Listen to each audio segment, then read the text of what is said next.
Y a-t-il des demandes d'intervention? Appuyez sur le bouton, monsieur Gauthier-Boucher. Vous avez la parole. Merci.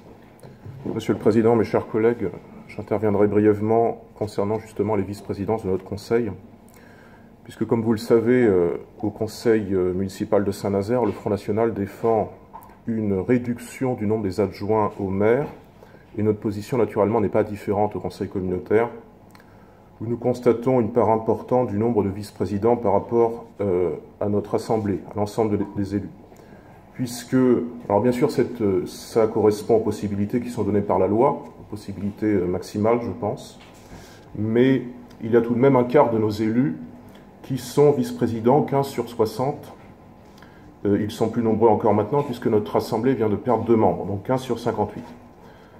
Nous sommes pour notre part attentifs à ce que les vice-présidents de notre Conseil représentent chacune des communes qui composent la Carène, et rien que cela.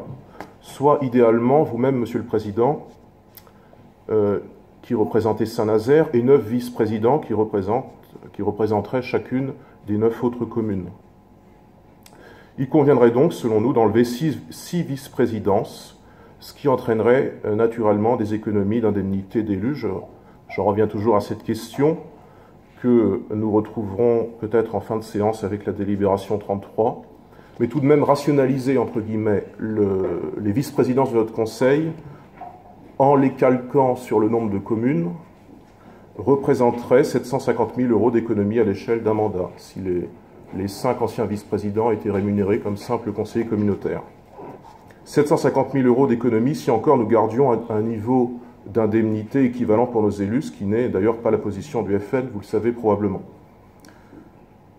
Inversement, aujourd'hui, vous pérennisez les 15 vice-présidences par laquelle, logiquement, certains élus nazériens, sont eux-mêmes vice-présidents, non pas parce qu'ils sont maires, mais pour des raisons qui n'ont jamais vraiment été expliquées rationnellement. Alors je pense personnellement que l'explication est simple, c'est celle de favoriser à la fois Saint-Nazaire au sein de notre intercommunalité, et puis peut-être favoriser votre propre formation politique, qui pourtant n'est plus majoritaire ni dans l'opinion ni dans le vote, tant et si bien, Monsieur le Président, que votre parti vient aujourd'hui d'abandonner sa propre dénomination dans le groupe qu'il vient de constituer à l'Assemblée nationale, et que le Premier ministre que vous souteniez, Monsieur le Président, n'est plus dans le parti en question, il vient de le quitter.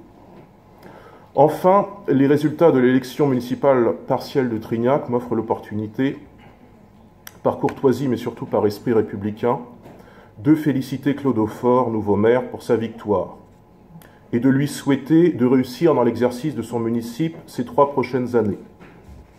Je rappellerai tout de même ce 2 poids, 2 mesures par lequel, Monsieur le Président, en avril dernier, je crois que c'était le 9 avril, le 9 avril, je crois, vous annonciez que M. Aufort, gagnant ce scrutin, il deviendrait vice-président de la Carène.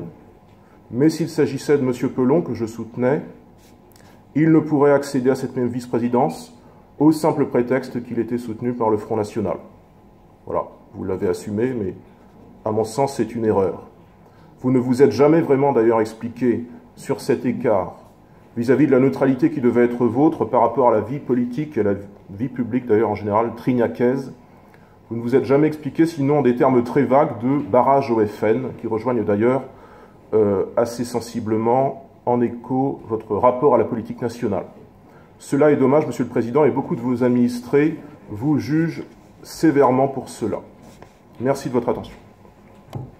Très bien. D'autres prises de parole? Il n'y en a pas. Je vais mettre cette délibération au voie. Y a-t-il des avis contraires? Un avis contraire. Des abstentions? Merci.